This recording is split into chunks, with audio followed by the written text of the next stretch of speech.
স্বাগত জানাচ্ছি খাতুনগঞ্জ থেকে মতিঝিলের সাথে আছে আমি শামীম জাহেদি। অস্বাস্থ্যকর পরিবেশে ইফতার সামগ্রী তৈরি এবং ভেজাল মেশানোর অভিযোগে জরিমানা করা হয়েছে কয়েকজন ব্যবসায়ীকে। পুরো রমজান মাস জুড়ে চলবে ভেজাল বিরোধী অভিযান।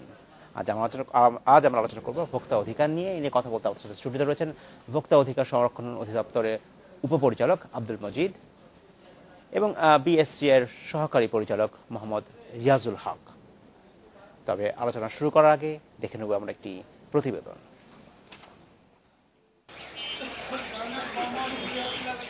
রোজার প্রথম দিন সকালে পুরান ঢাকার চকবাজারের ইফতারের বাজারে অভিযানে যায় ভ্রাম্যমাণ আদালত।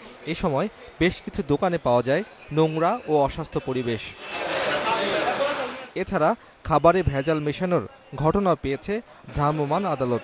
এসব ঘটনায় জরিমানা করা হয় বেশ কয়েকজনকে। পুরো রমজান মাস জুড়েই এ ধরনের অভিযান চলবে বলে জানিয়েছেন সংশ্লিষ্টরা। ইফতারটা যেহেতু আমরা সবাই এখন সারাদিন রোজা শেষে ইফতারটা নেব, সেই ইফতারটা হাইজেনিক কিনা, স্বাস্থ্যকর কিনা, সেই বিষয়গুলো আমরা দেখব। এখানে আমাদের মোবাইল কোর্টের যে আইনের ম্যাজিস্ট্রেটের সামনে যে কোনো অপরাধ সংগঠিত হলে ম্যাজিস্ট্রেট তফসিলভুক্ত যে কোনো আইনের সেই অপরাধের দোষ স্বীকারের ভিত্তিতে সেই ব্যবস্থা নিতে পারবো। তবে ভ্রাম্যমাণ আদালতের অভিযানের খবর পেয়ে দোকান বন্ধ করে পালিয়ে যায় অনেকেই।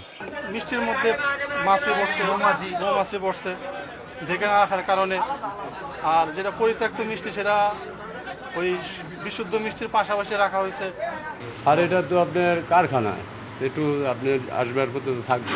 কারখানা বলে একটু ময়লা আবর্জনা থাকতেই পারে। আসবাবপত্র মানে জিনিসপত্র যেরকম এখন আমরা তো পরিষ্কার করি। গুলশান ও মোহাম্মদপুরেও বেশ কয়েকটি সুপার শপে খাবার সহ নিত্য প্রয়োজনীয় পণ্যের মান যাচাই করেছে বিএসটিআই এর পরিদর্শক দল। অনিয়মের দায়ে ভ্রাম্যমাণ আদালত জরিমানা করে গুলশানের ল্যাভেন্ডার নামে একটি সুপার শপকে। এছাড়াও সদরঘাটের বাদামতলির ফলের আড়তে অভিযানে ক্ষতিকারক রাসায়নিক ব্যবহারের দায়ে জরিমানা করা হয় দুইটি দোকানকে। Abdullah Rafi, independent news, Dhaka. শুরু করছি আমরা আলোচনা। জনাব রিয়াজুল হক এবং জনাব আব্দুল মজিদ, আপনাদেরকে স্বাগত জানাচ্ছি অনুষ্ঠানে। কেমন আছেন আপনারা? জি ভালো আছি। জনাব রিয়াজুল হক, আপনার কাছে প্রথমে জানতে চাচ্ছি যে আমরা প্রতিবেদন দেখলাম যেখানে বলা হচ্ছে যে বিএসটি এর নীতিতে রমজান মাসে জুড়ে অভিযান চলবে ভেজাল খাদ্যের বিরুদ্ধে। শুধু রমজান মাস কেন, কেন বছরে একটা মাস, কেন সারা বছর নয়, 12 মাস নয় কেন?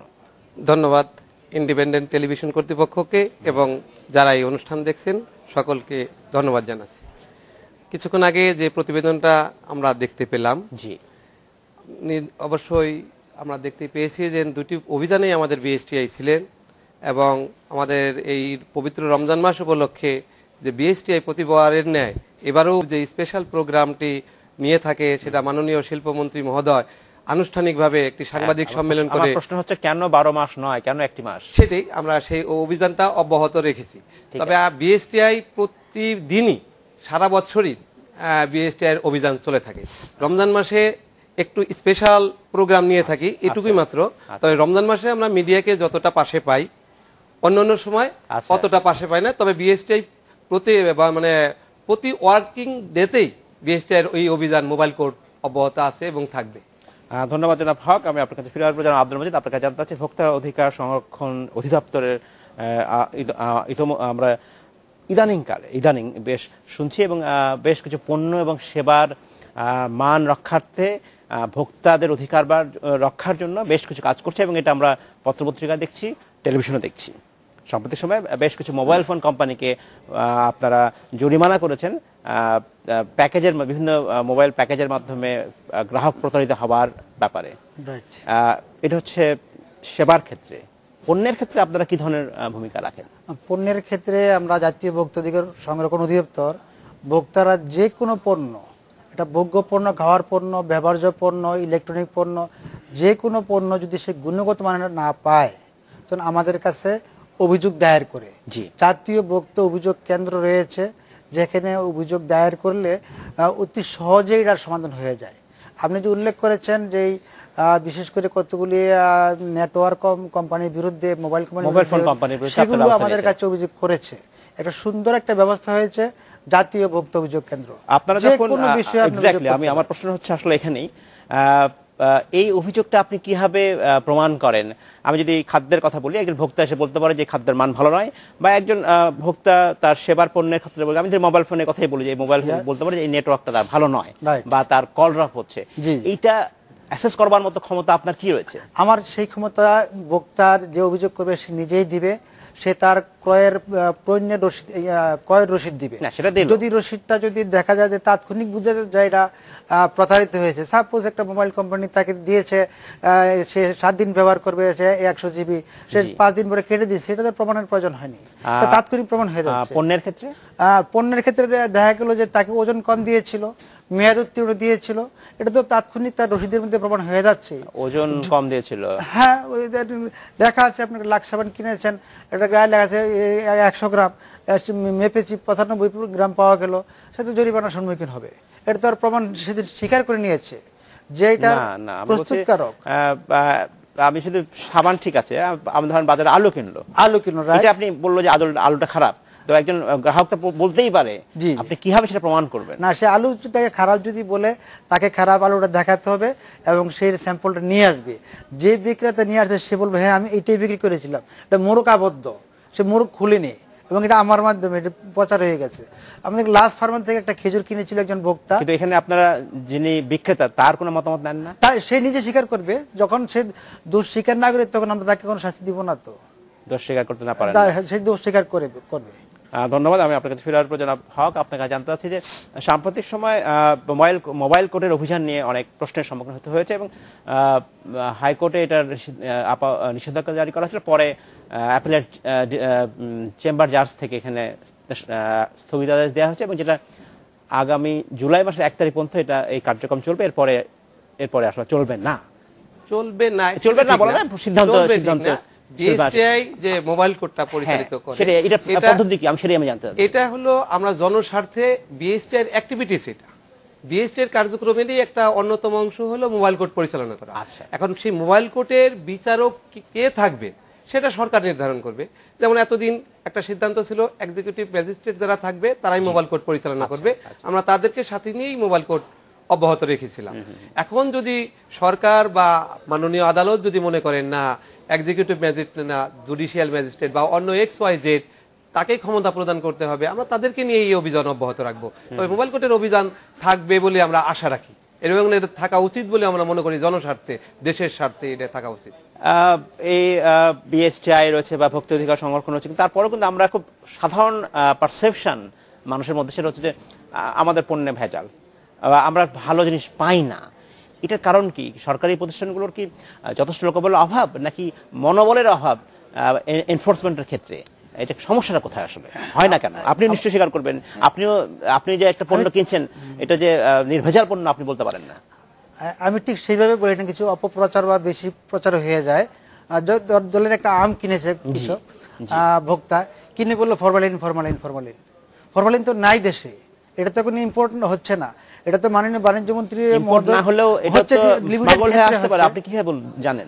এখন স্মাগল হয়ে আসতে পারে, হ্যাঁ, কিন্তু অ্যাভেলেবল নয় যে একটা খুচরা আম ব্যবসায়ী সেখানে আম ফরমালিন দিয়েছে, একটা তরমুজের ভিতরে ফরমালিন দিয়েছে, সব জায়গায় এটা বলা হয়। হ্যাঁ বলা হয়, আমি সেটাই বলছি, কিন্তু সেটা অনেকটা আমি জানতে চাচ্ছি রাইট এইখানে কেমিক্যাল টেস্ট করবার মতো সেই সক্ষমতা আপনার আছে কিনা আমি সেটাই জানতে চাই। না, আমাদের সেটা ভোক্তা অধিকার অধিদপ্তরে সেটা নাই, তো সেই জন্য যখন আপনি তাহলে অভিযানে যাচ্ছেন বা শুনছেন তখন আপনি কি করে সিদ্ধান্ত নেন? আমরা এখন সেই ফরমালিনের বিরুদ্ধে কিন্তু আমরা বিএসটিআই কিন্তু যদিও বিএসটিআই নিজস্ব কার্যক্রম নয়, ফলমূলে ফরমালিন দেওয়া এটা কিন্তু বিএসটিআই এর অ্যাক্টিভিটিসে পড়ে না, তারপরেও শিল্প মন্ত্রণালয়ের নির্দেশনা মোতাবেক এবং বিএসটিআই জনস্বার্থ বিবেচনা করে এই কাজটি করে আসছে। বিএসটিআই সারা বছরই আমরা কিন্তু কোনো ল্যাবরেটরিতে এনে বিএসটিআইতে ল্যাবরেটরিতে এনে অ্যানালিটিক্যাল পদ্ধতিতে এসি মেথড, এটা একটা আন্তর্জাতিক মেথড, এই মেথডে আমরা বিএসটিআইতে টেস্ট করে থাকি এবং বছরের প্রতি মাসে কমপক্ষে আমরা 60 থেকে 70টা ফল সারা বাংলাদেশের বিভিন্ন মার্কেট থেকে আমরা সংগ্রহ করে এনে বিএসটিআই নিজ খরচে স্যাম্পল নিয়ে এসে বিএসটিআই নিজ খরচে ল্যাবরেটরিতে আমরা পরীক্ষা করেছি। এই বছরও আমরা প্রায় 800-র উপরে, এই চলতি বছরে আমরা 800-র উপরে স্যাম্পল বাজার থেকে নিয়ে বিএসটিআইতে ল্যাবরেটরিতে এনে টেস্ট করেছি, আমরা কোনো ফরমালিন পাইনি। আসলে এটা এখন নির্মূল হয়েছে আমি বলবো না, তবে সম্পূর্ণ নিয়ন্ত্রণে এটা আমরা জোর গলায় বলতে পারি। ধন্যবাদ আপনাদের দুজনকে। আমরা নেব একটু বিরতি পরে আপনার সাথে আমরা আবার আলোচনা শুরু করব। নিচ্ছি একটি বিরতি, আমাদের সাথেই থাকবেন, ফিরছি শীঘ্রই।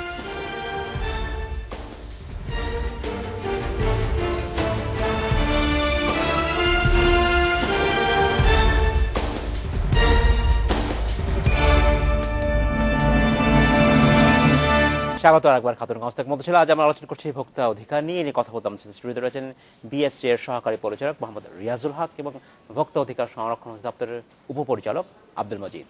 জনাব মজিদ এবং জনাব হক, আপনাদেরকে স্বাগত জানাচ্ছি অনুষ্ঠানে আরেকবার। কেমন আছেন আপনারা?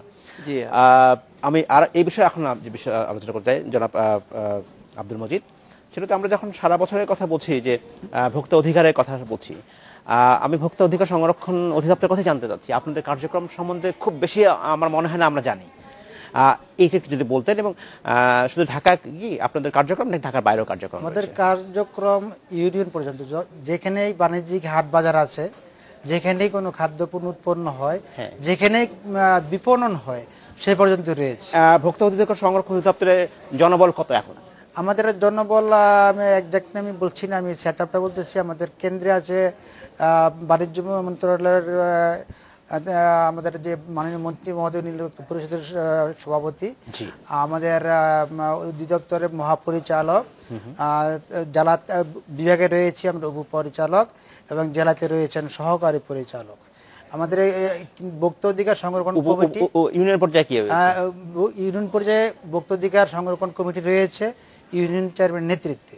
সেইগুলি আবার আমাদের জেলার সহকারী পরিচালক সমন্বয় করে। কিন্তু এটা এই প্রতিষ্ঠানের কার্যক্রম কিন্তু আমরা দেখি না ঢাকার, অন্তত ঢাকার বাইরে দেখি না। ঢাকার বাইরে আপনি নেন দেখবেন আমাদের প্রতিদিনই আমাদের প্রতিটি জেলায় এরকম আমাদের ভেজাল বিরোধী অভিযান চলছে এবং যেখানে ভোক্তা স্বার্থ ক্ষুণ্ণ হচ্ছে সেখানে আমাদের টিম হাজির হচ্ছে এবং যাতে করে ভোক্তা নিরাপদে তার পণ্য এবং সেবা পায়, সে যাতে করে কোনো ভোক্তা অধিকার বিরোধী কার্যক্রম না হয়, ভেজাল বিরোধী খাদ্য না উৎপাদন না হয়, সেই জন্য আমাদের ভোক্তা অধিকার সংরক্ষণ টিম পরিচালিত হচ্ছে। ধন্যবাদ। আমি একটা প্রশ্ন নিয়েছি, প্রশ্নটা একজন দর্শক পাঠিয়েছেন ইউনুস।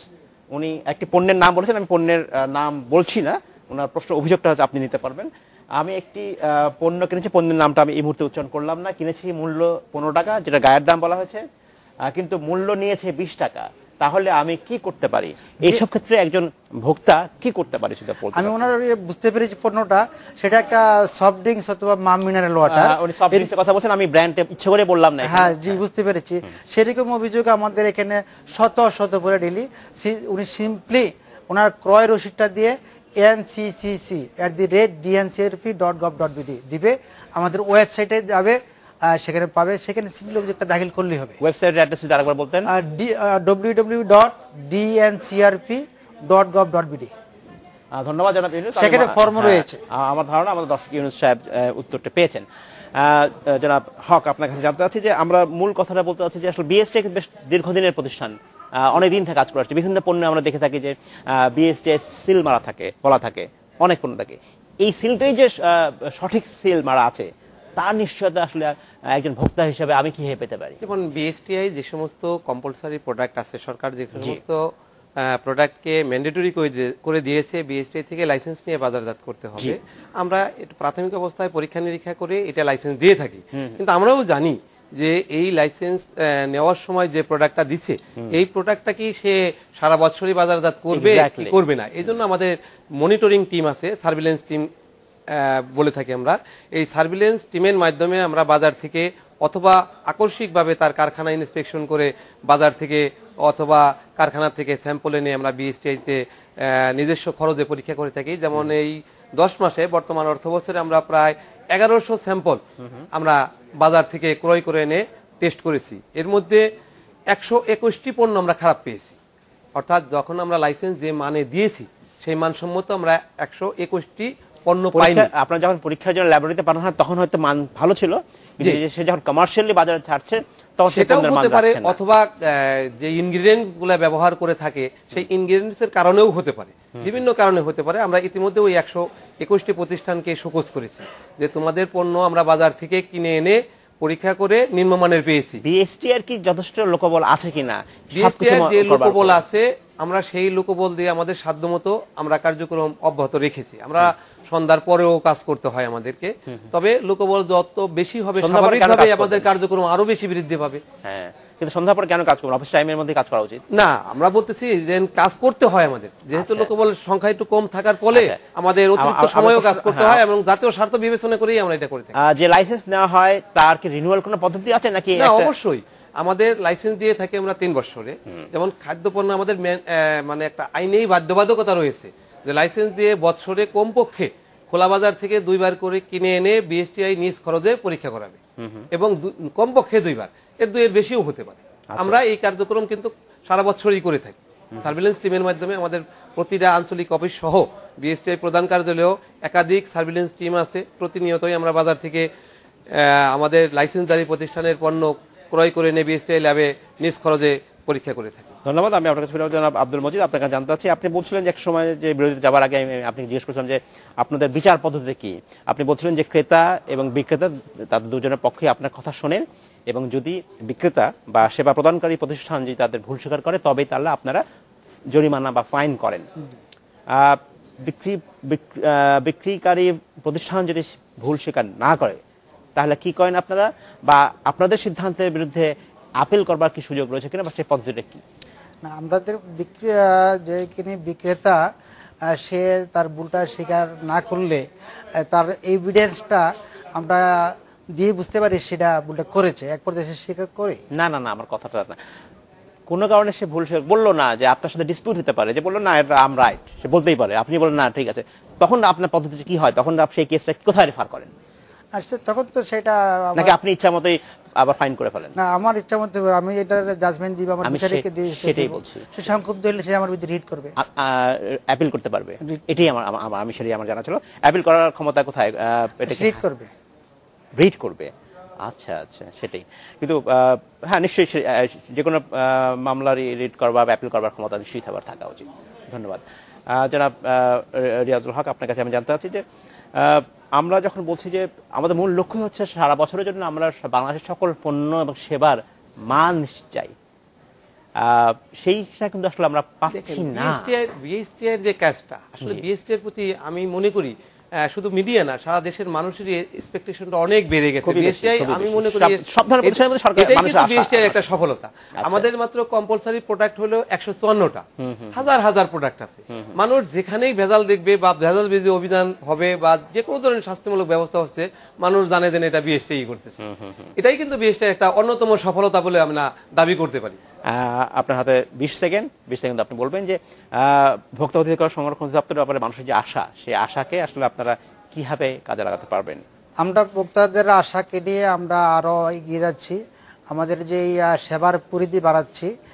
আপনি নিজে বললেন যে একটা আমাদের যে বর্তমানে যে মোবাইল সেবা পরিবহন যখন কোনো বাসে ভাড়া বেশি নেয় এবং একজন ভোক্তা তার ওয়েবসাইটে যে বাংলাদেশ রোড ট্রান্সপোর্ট কর্পোরেশন থেকে কত টাকা ভাড়া নির্ধারণ করা আছে সেটা খুঁজে নিয়ে সেটা আমার কাছে অভিযোগ করেছে, বিচার পেয়েছে। অনুরূপভাবে বিদ্যুৎ খাত, টেলিফোন খাত, পানির খাত সবাই আসছে। আশা করি ভোক্তাদের এই যে প্রত্যাশা নিয়ে আমরা ধন্যবাদ। সেবা দিতে পারবো। আব্দুল মজিদ, আপনাকে অসংখ্য ধন্যবাদ। জনাব রিয়াজুল হক, আপনাকে ধন্যবাদ। আজকে শেষ করতে ধন্যবাদ। এই ছিল আজকের মতো খাদেনগঞ্জ থেকে মতো ছিল। আমাদের সাথেই থাকবেন, দেখা হবে আবার।